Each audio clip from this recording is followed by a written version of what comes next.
guys, welcome to my channel. If you are new here, my name is Shatoka, and if you're a returning subscriber, thanks for coming back. So today's video is going to be me letting you guys know which patterns I use to make my Beyonce Renaissance concert outfit. I absolutely love it. I actually just put it back on today to do this video. I intended on taking some video the day of, but I was running behind and I actually ended up having like a malfunction. Well, not a malfunction. I ended up switching something. I'll get into it later in the video, and it didn't work out. So I was literally sewing on the day of. Yeah, totally don't recommend that. However, it came together and I love it. I got lots of compliments, and there was nobody there with the same outfit that I had on. Actually, not even this color, so I was really excited about that. So if you're interested to see which patterns I use to create this two-piece sparkly outfit, go ahead and stick around.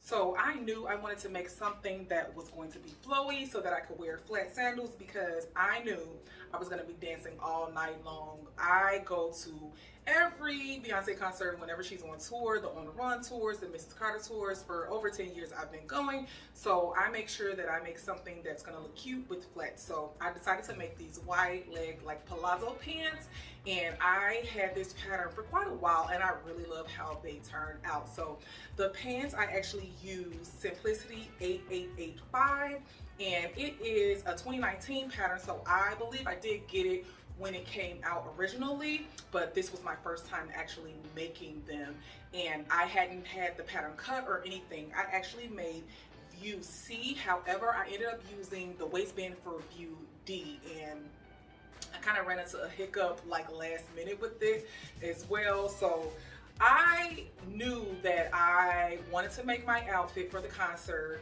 but I didn't want to make it too early before the tour. Even though I got my tickets months and months ago, I was like, you know what, let's kind of wait it out because you can change your mind.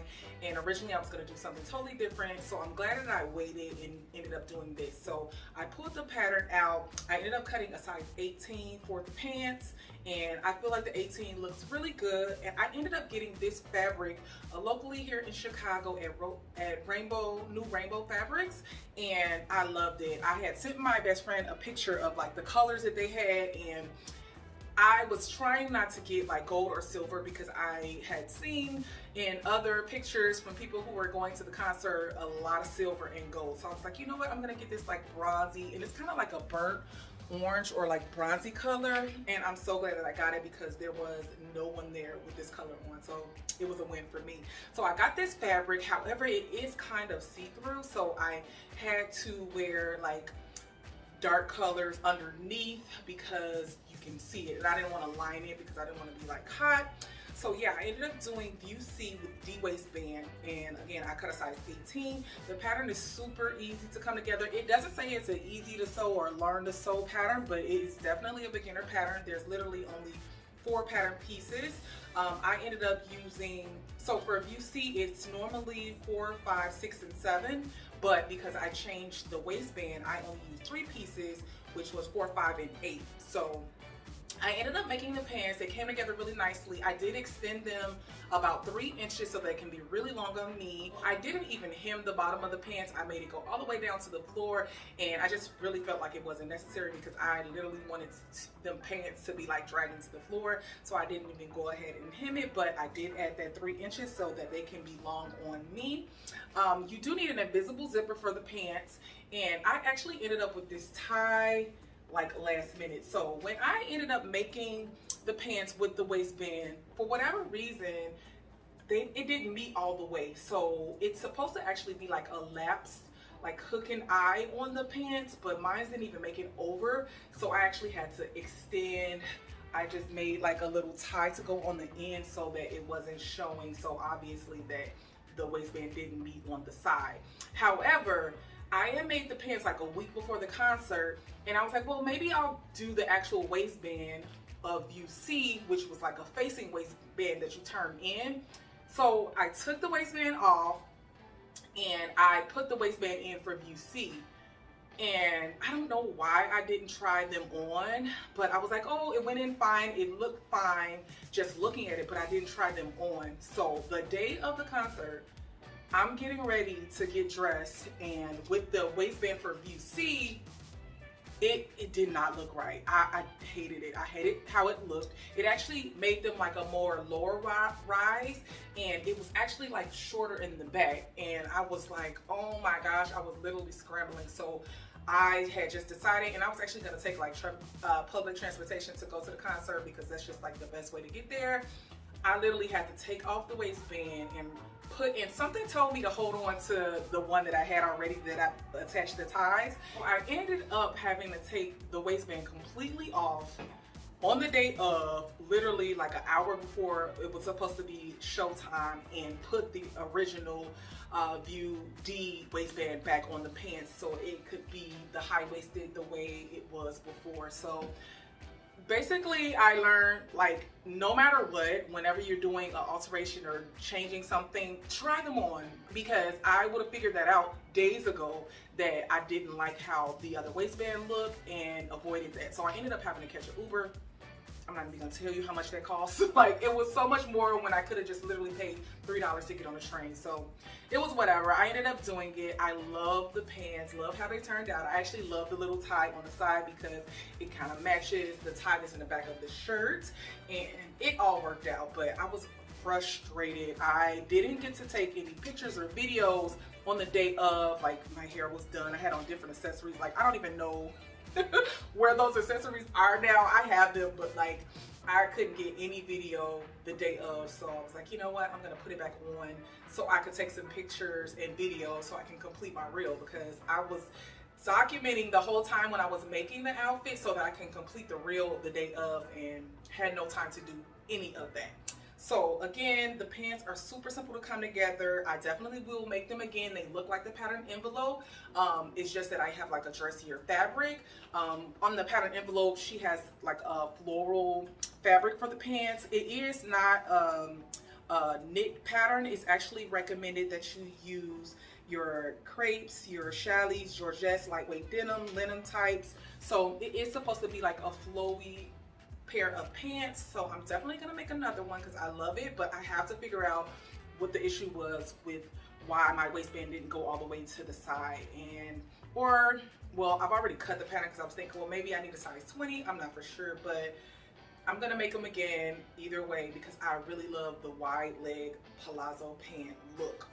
So onto the shirt. So this shirt, it was another like last minute decision. I ended up getting like 4 yards of this fabric, so I had enough to make a sparkly top. At first I was going to make just a solid knit crop top to go with it, but since I had more fabric, I was like, you know what, let me go through my pattern envelopes and find one that I can do this shirt in. And I ended up finding McCall's 8114, and I've had this one for quite a while. This is a 2020 pattern, so I believe I got it when it came out, and I ended up doing view A but without the peplum. So this top actually is supposed to have a peplum, but because I had the the high waist pants and I wanted like a little crop, I decided not to do the peplum on there. So I actually only use pattern pieces 1, 2, and 3 instead of 1, 2, 3, 4, and 5 if I would have done the peplum. But I definitely like this shirt, and I'm gonna do it again with a peplum because I think it'll be so cute to do and, you know, wear it with a pair of jeans. It would be really cute, or even a skirt. But this one is actually also a very easy pattern, beginner friendly. You don't need any notions for this. So for the pants, you did need an invisible zipper, a 7-inch. But for this top, you don't need any notions. All you need is your thread and your fabric, and it comes together super easy. There are actually only 14 steps for the top, but I only had to do, I think, 10 or 11 because I didn't add that peplum, but I really love it. I love how it just ties in the back. So it is a backless top. And the night of the concert, I actually just ended up wearing like some cups underneath. I actually do have like on a bra now with it. I actually ended up just tucking it, but the night of I wore some cups, but it was like last minute, and I really wish I would have just done what I'm doing today instead, because the fabric is sheer and you can see through on like the flash photography. However, when I make this top again, obviously I'm just going to use a fabric that is not see-through, but this particular fabric was see-through. You can't see at the top because it is kind of like a facing part here, but underneath from here to here, it is a single layer of fabric that is see-through.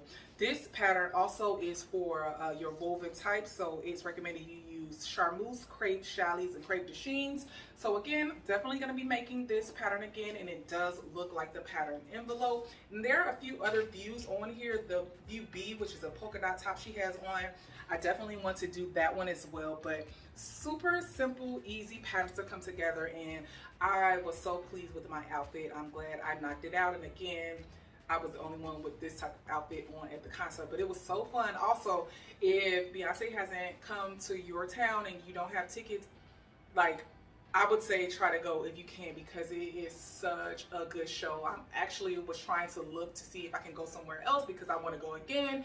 That's how good it was. I had such a good time, and it is definitely a must-see show. So yeah, if you guys have any questions on the top or the bottom, let me know in the comment section like I always ask you guys. Also, if you love sewing content and you are not subscribed, go ahead and subscribe. Also, like the button if you like this video, and click the notification bell so you'll be alerted when I upload a new video. So until next time, bye.